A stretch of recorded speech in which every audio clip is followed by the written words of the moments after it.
if you are someone who doesn't have social anxiety and you want to get to know this person who you suspect may have social anxiety, please do not ever point out how shy they are, how nervous, how quiet, how awkward, how boring, how socially anxious they are. Because 100% of the time, we know. All right. And like the fact that we're out here talking to you, having this conversation, and having to endure all these remarks, it takes a lot of courage. And it takes a lot of energy, mental energy, physical energy. And it's very discouraging. Especially when we're already out of our comfort zone. And so we will be able to do a lot better without that little bit of criticism, And you may not think you are being judgmental or critical of us, and that's completely not your intentions. I get it. But just from the fact that you pointed it out, kind of means you have a problem with that. It's basically like you asking, why are you like this? Okay? Especially, when it's like, it's not something that we can control. I don't want to be like this. It's not really a choice. So please, okay, don't point out people's flaws.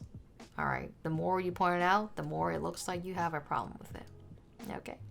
And also, please, don't talk to us as if we're children.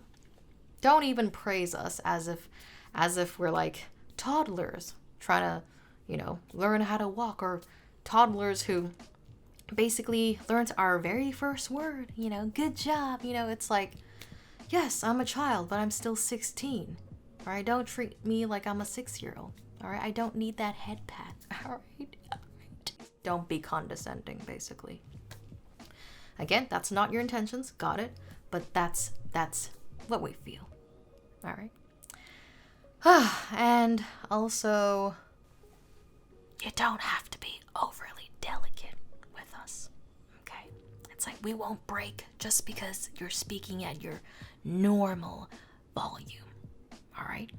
But preferably keep it at like 60 decibels. Apparently that's normal. I don't really know what that is.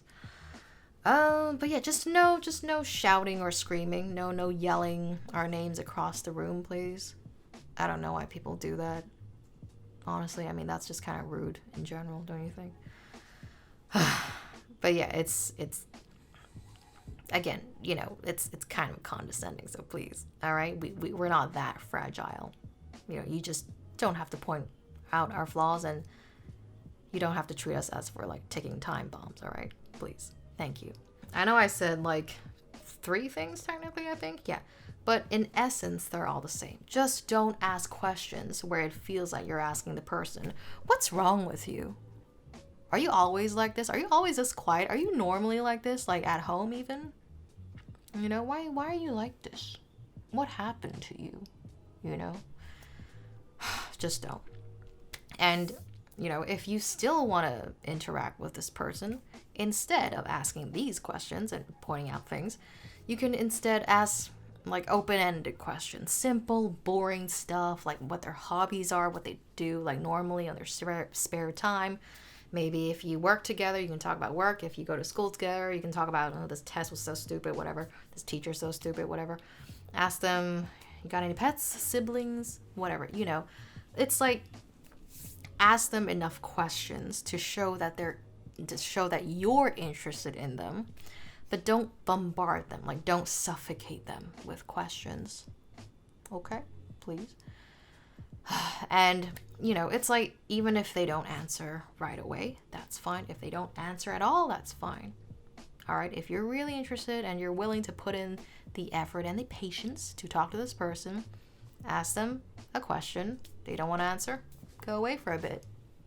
Go away for a few minutes, come back with another question. And just keep doing that until they tell you a bit more about themselves. And then eventually they will feel comfortable with you, and then they'll open up to you and whatsoever, and they will no longer be, quiet in your eyes. All right? Because they never were. I like to believe that not everyone is, some people can talk to everyone, some people just can't because we feel like we're wasting people's time. And if you show enough interest to someone, if you ask them enough open-ended questions, then they will feel like, well, they're worth your time.